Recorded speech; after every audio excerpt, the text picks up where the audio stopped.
കൊല്ലമ്പുഴ കൊട്ടാരത്തിന്റെ പ്രവേശന കവാടം ഏതു നിമിഷവും നിലപൊത്താവുന്ന നിലയിലാണ്. കാലവർഷം കനത്ത മഴകളാൽ പെയ്താടാത്തത് രാജകുടുംബാംഗങ്ങൾ ചെയ്ത പുണ്യം. കാലപ്പഴക്കത്തിൽ കൊട്ടാര കവാടം ദ്രവിച്ചു വീഴാറായിരിക്കുന്നു.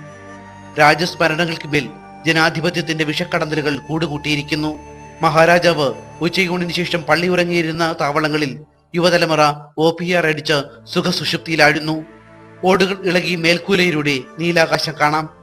ഓടൊഴിഞ്ഞ ഉത്തരങ്ങൾ പ്രതാപങ്ങൾ അഴിച്ചുവെച്ച മഹാരാജാവിനെ പോലെ അവഗണനകൾ കൊട്ടാരത്തിന്റെ പ്രവേശന കവാടത്തെ മുത്തമിട്ട് നിൽക്കുന്നു. കവാടത്തണലിലും പ്രജകൾ അന്തിറങ്ങുന്നു. ഭരണത്തിന്റെ മനനിരകൾ ചതിക്കില്ല എന്ന വിശ്വാസത്തോടെ കവാടത്തിലെ ചേലത്ത കൊച്ചുകളും മേൽക്കൂരയുടെ പല ഭാഗങ്ങളും ആർത്തിപ്പോയി. ആർത്തിപൂണ്ടവരെ കമ്പിവേലി കെട്ടി തടഞ്ഞു ചില സുമനസുകൾ. സംരക്ഷണ പ്രഖ്യാപനങ്ങൾ കടലാസുകളിൽ ഒതുങ്ങി നിൽക്കുന്നു. ഓരോ തിരഞ്ഞെടുപ്പുകളും വികസന പ്രഖ്യാപനങ്ങളുടെ വിളംബരങ്ങളാകുന്നു. ചരിത്ര സ്മരണകൾ നെഞ്ചേറ്റി നിൽക്കുന്ന ഈ കൊട്ടാര കവാടത്തിനെ താങ്ങി നിർത്താൻ ആരാണുണ്ടാവുക? ഇനിയൊരു പെരുമഴക്കാലത്തെ അതിജീവിക്കാനുള്ള കരുത്ത് ഈ കൊട്ടാര കവാടത്തിനില്ല. ഓർമ്മകൾ എരുമ്പുന്ന ഈ രാജകവാടം ഇപ്പോൾ കണ്ടുകൊള്ളുക. നേരം വൈകിയാൽ ഇത് ചരിത്ര താളുകളിലേക്ക് കുടിയേറും.